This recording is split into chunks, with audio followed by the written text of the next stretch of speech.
Gadis ini bangun di tengah malam untuk makan Medlar. Setelah makan, dia diam-diam mencium ibunya. Siapa sangka akan ada petir. Gadis kecil itu ketakutan dan kehilangan Medlarnya. Gadis kecil itu dengan cepat merangkak di bawah tempat tidur untuk mengambilnya. Pada saat ini seorang pria aneh memasuki ruangan. Ambil pisau dan tusuk wanita itu di dada. Suaminya mendengar tangisan kesakitan. Dia segera menendang pria itu pergi. Segera bangkit untuk melawannya. Gadis kecil yang berbaring di bawah tempat tidur melihat ibunya jatuh ke tanah. Takut sampai nangis.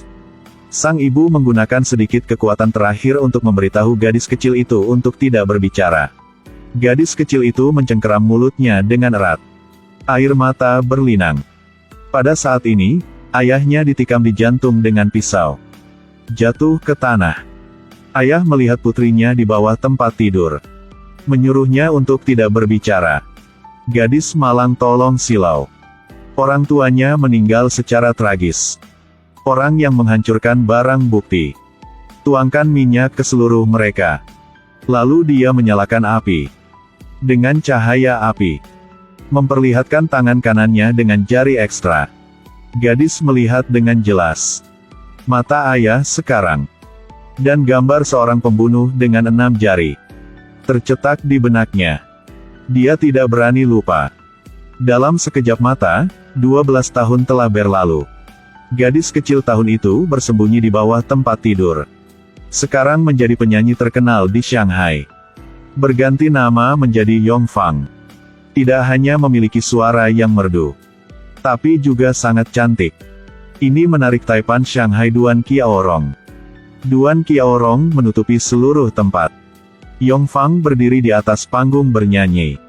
Mengingat kematian orang tuanya malam itu, Yong Fang mau tidak mau menderita. Pada saat ini, korek api sedang menyala. Membangkitkan teror dari kedalaman ingatannya. Dia pingsan ketakutan. Saat dia bangun, melihat pria dengan bekas luka duduk di depannya. Dia belum tahu. Pria ini adalah taipan Shanghai. Juga calon suaminya. Dia bingung, dia bertanya, apakah kamu datang ke sini untuk dengar aku bernyanyi? Tidak masalah siapa kamu. Jika dia bangun. Jadi kamu istirahat saja. Duan Qiaorong segera memberitahu direktur. Aku akan terus meliput teater ini. Aku akan menyimpan tempat untuk Tuan. Yong Fang meskipun dia bekerja di suatu tempat. Tapi dia hanya menjual bakatnya, bukan tubuhnya.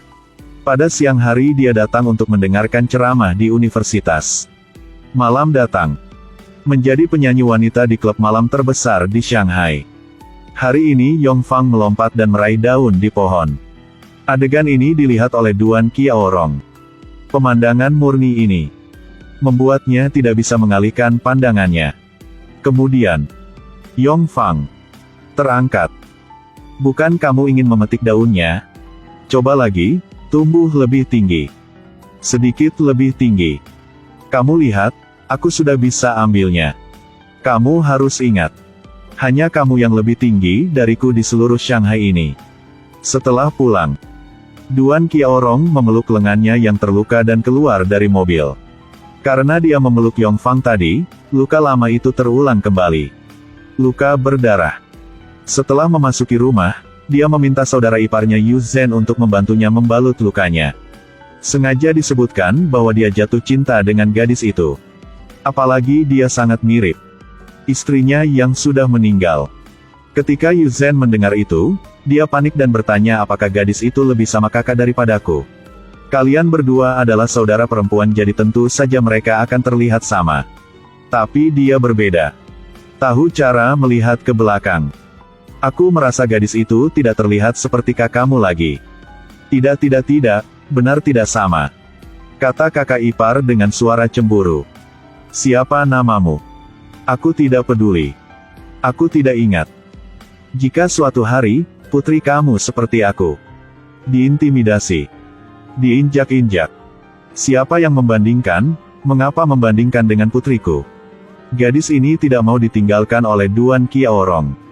Dia datang ke Duan Qiaorong dan menangis. Bahkan menggunakan putrinya untuk membandingkan. Dia marah dan mengeluarkan pistol untuk menakut-nakutinya. Dia benar-benar kehilangan penampilan sebelumnya. Mereka tidak menyangka bahwa Tuhan selalu suka menggoda orang. Kutukan Bai Lu dengan cepat terpenuhi. Hari ini, Duan Ning merindukan bibinya, jadi dia datang untuk mencari. Tapi wanita muda itu dimanjakan, setelah tiba. Tidak dapat menemukan rumah bibiku dimanapun. Dia hanya bisa meneriakkan nama bibinya. Bahwa Yong Fang sekarang dilacak oleh pembunuh.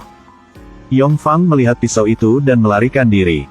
Dalam perjalanan untuk melarikan diri ketika dia bertemu Duan Nin. Duan Nin berkata, "Bunuh orang, jangan takut. Rumah bibi aku di sini." Jadi mereka berdua mempertaruhkan hidup mereka dengan mengetuk pintu. Ketika Duan Nin mengangkat kepalanya, menemukan musuh ayahnya. Dia takut dan menarik Yong Fang pergi. Yong Fang menarik Duan Ning untuk melarikan diri. Namun pada akhirnya tetap tidak lari dari Lao Kie. Duan Ning berteriak keras tetapi tidak berhasil. Dia disiksa oleh sekelompok orang. Yong Fang melihatnya tetapi tidak bisa berbuat apa-apa. Dia hanya bisa menutupi telinganya. Duan Qiaorong mengetahui bahwa putrinya diculik. Duan Qiaorong langsung marah. Langsung ke daerah Lao Kie. Yong Fang mati-matian berjuang. Akhirnya putus talinya. Lari untuk menghibur Duan Ning. Tidak masalah. Lalu peluk dia dengan erat. Di sisi lain, Duan Qiaorong membawa orang ke daerah Lao Kie. Ambil pistol dan tembak. Mengayunkan air pasang untuk menebas Lao Kie. Duan Qiaorong bergegas masuk. Yong Fang memeluk Duan Ning. Peluk dia. Yong Fang menggunakan dirinya untuk melindungi martabat terakhirnya. Melihat pakaian putrinya compang camping, Duan Qiaorong langsung pingsan. Dia adalah Taipan Shanghai. Tapi kamu tidak bisa melindungi putrimu. Dia merasa menyesal dan menyalahkan dirinya sendiri. Sakitnya memeluk putri yang menangis. Setelah kembali ke rumah, adik iparnya berlutut. Buru-buru berlutut di depan Duan Qiaorong. Jika bukan karena dia marah, Duan Ning tidak pergi mencarinya. Itu tidak akan terjadi seperti ini. Dia menangis dan berkata dia ingin menggunakan kematiannya untuk menebus dosa-dosanya. Duan Qiaorong marah karena tidak ada ruang untuk melampiaskan. Tanya saja pada Yu Zhen, beraninya kamu dalam perjalanan untuk bertemu adikku. Apa yang akan kamu katakan padanya? Yu Zhen berpikir bahwa sebelum saudara perempuannya meninggal, dia menyuruhnya untuk merawat Duan Ning. Berteriak keras. Tapi tidak bisa disimpan lagi. Tang Weitian juga menyalahkan dirinya sendiri. Meskipun dia tidak mencintai Duan Ning. Tapi dia membenciku mengapa bertengkar dengan Duan Ning. Kenapa tidak bersamanya? Duan Qiaorong bertanya pada Tang Weitian apa yang dia pikirkan. Aku akan menikahinya dan merawatnya selama sisa hidup ini. Aku suaminya. Apa anak yang baik? Tang Weibin selalu berkolaborasi dengan pasangan ini, tetapi keduanya tidak setuju. Sekarang Duan Ning menjadi gila. Takut kegelapan.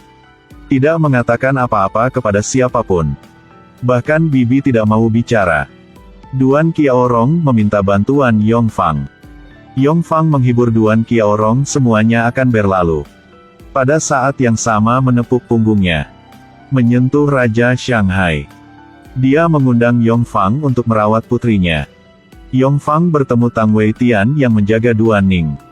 Tapi tidak ada yang tahu kalian berdua dulu saling mencintai. Yang mengejutkan semua orang adalah Duan Ning membuka pintu kamar Yong Fang lagi. Dia setuju untuk menerima Yong Fang.